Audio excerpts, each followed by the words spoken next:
Hi, honey. You say hi, Charlotte? Just wave to him. Thanks. Thank you. Hi, nice to meet you. You're our moderator? Well, yeah. We'll do some good work. All right. You ready?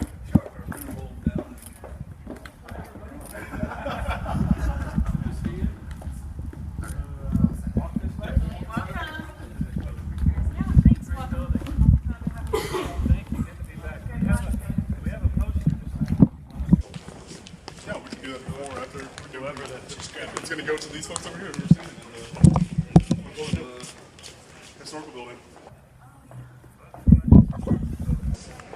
Chris?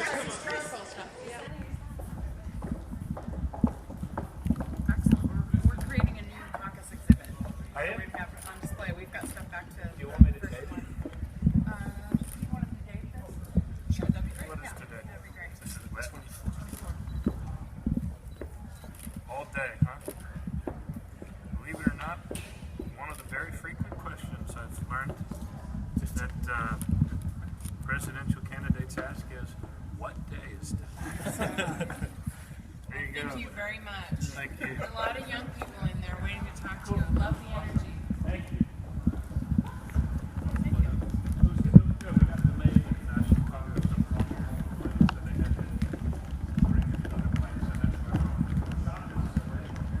We're going around the other way here.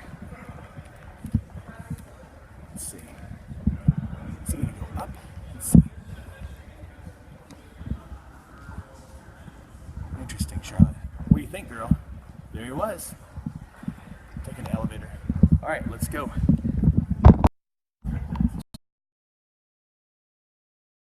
Number of years, helped me in my campaigns in Maryland, and then went and won a Democratic seat in Northern California, and he has had the good sense, the wisdom that only comes from Iowa, the prescient sense to endorse my campaign for president. And he is Congressman Eric Swalwell.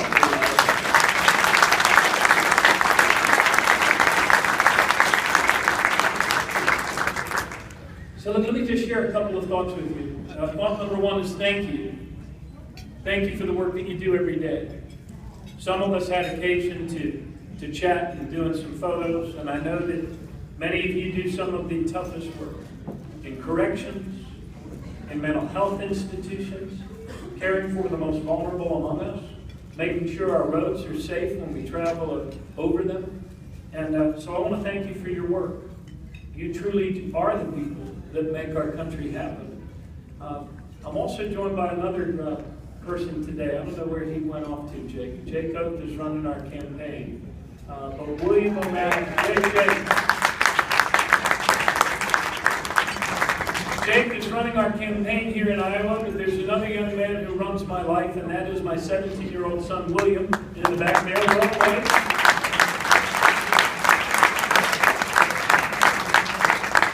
and William has been on the phone.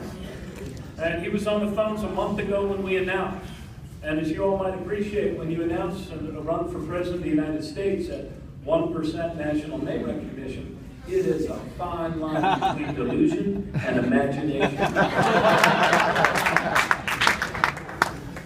And so William has been out here for a week, and we've been in it 40 days. Father Amadeo, and 40 days in the Bible is a long time. But in a campaign, it's only 40 days. But I said, what are we doing? He said, we're doing much better than we were. He said 40 days ago, only 1 in 10 people had any idea who you are, and now at least 3 out of 10 have some idea. So that is the Iowa way, right? One town at a time, one living room at a time.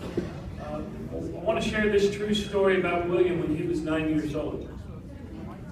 We were at home on a rare night together, watching a History Channel special about Rosa Parks and the Montgomery bus boycott. And William, even at the age of 9, was very, very precocious, and he's watching this story. And he says, Dad.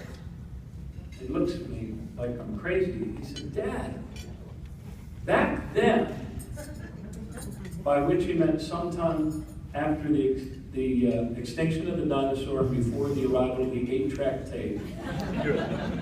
He said, back then, someone told you guys that some of you had to ride in the front of the bus and some of you had to ride in the back of the bus, and you actually listened? I said, well, I know it's hard to appreciate or understand, but that was just the way it had always been. And then he said to me with the wisdom of youth and that clarity I will never forget, he looked me dead in the eye and he said, Dad, didn't you guys know back then that you were all going to the same place? The truth is, we're all going to the same place. For about 30 years, we were sold this false notion that we really aren't all going to the same place. That instead there was this new theory of economics. It's called trickle down. You've heard it, right? Concentrate wealth at the top, remove regulation from everywhere you possibly can, weaken unions, and keep wages low because that's what makes us competitive as a nation. Well, it didn't work, did it?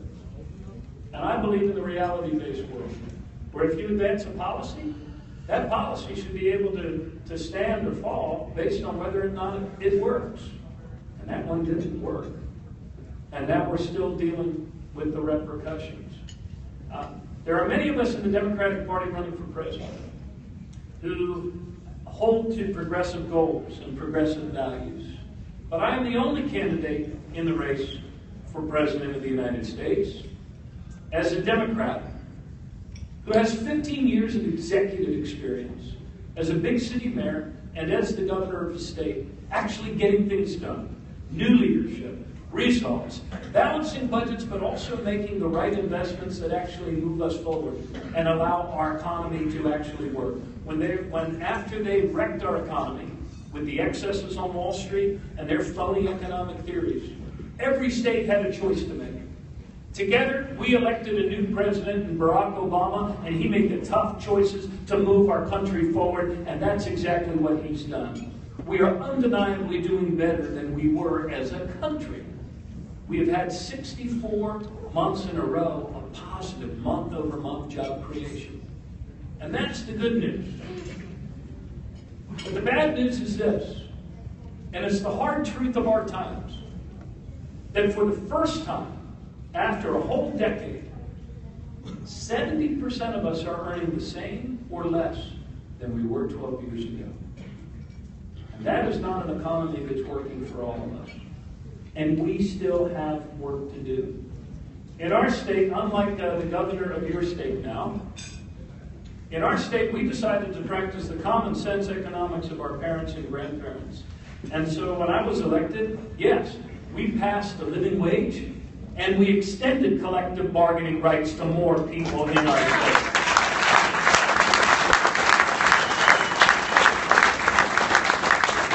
Not putting a finger to the wind and following public opinion, but actually forging a new consensus based on what works to move our economy forward. And yes, we also extended collective bargaining rights to home health aides and to child care workers in the state of Maryland.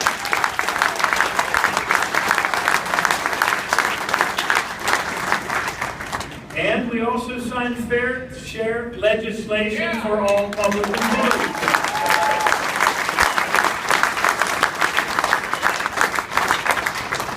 And instead of cutting education over an 8-year period of time that expanded one of the worst recessions since the Great Depression in our state, we did the tough things to increase education funding by 37%. We also passed the state version of the DREAM Act in our state. We passed driver's licenses for new American immigrants.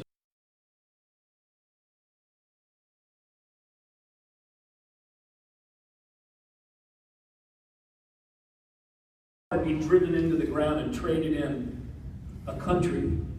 You and I are part of a living, self-creating mystery called the United States of America. A nation that by the better choices we made, based on the fact that we believe in the dignity of every individual and we believe in our own common good and our own responsibility to advance that common good, we made our nation.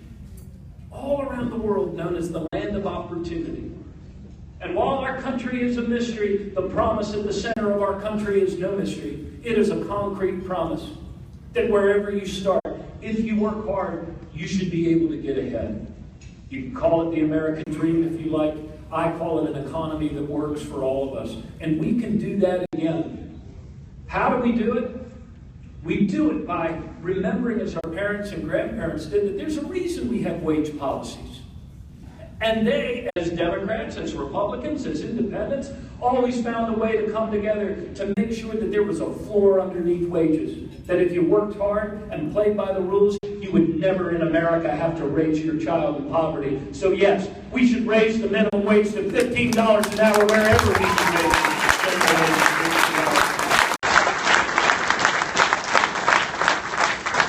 And yes, as the president made possible the other day, we should pay overtime pay for overtime work to get wages to go up and not down.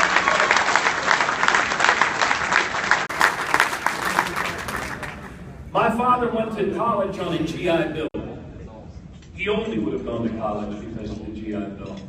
And in just 2 generations, look what we've done now. We are saddling our kids with more college debt than any generation has ever been saddled with debt. Is that good for the economy? Is that how we get wages to go up and kids to start families and buy new homes? As a candidate, I have put forward a plan, and the first candidate to do so, to make a universal option for every family to be able to get a college degree debt-free in 5 years. That's how we make our economy.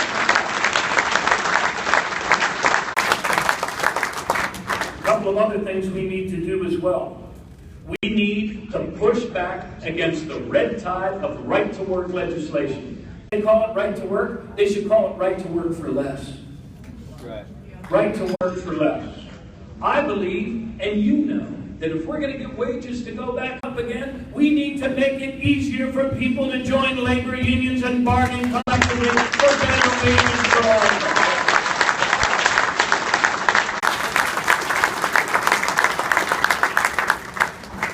And we also need to use our antitrust division to push back against the concentration of corporate power in this country. You know,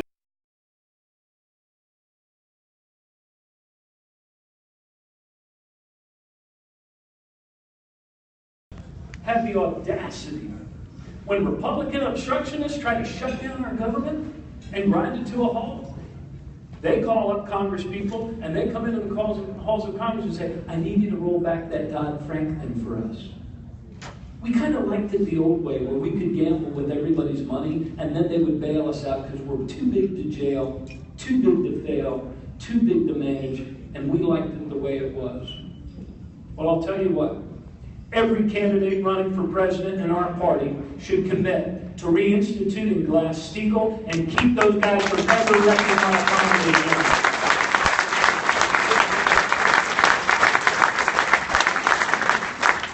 And I have put out a comprehensive plan to do just that. Look, I used to be a prosecutor, and it's true of human nature. If you have a bank robber who's robbing banks and you slap him on the wrist, he's going to go back out and rob more banks. The same is true with guys in suits. We need to put robust prosecution and deterrence back in our Justice Department to rein in Wall Street and protect our economy. The second thing we need to stop doing, though, is engaging in bad trade deals that send American jobs and American profits away.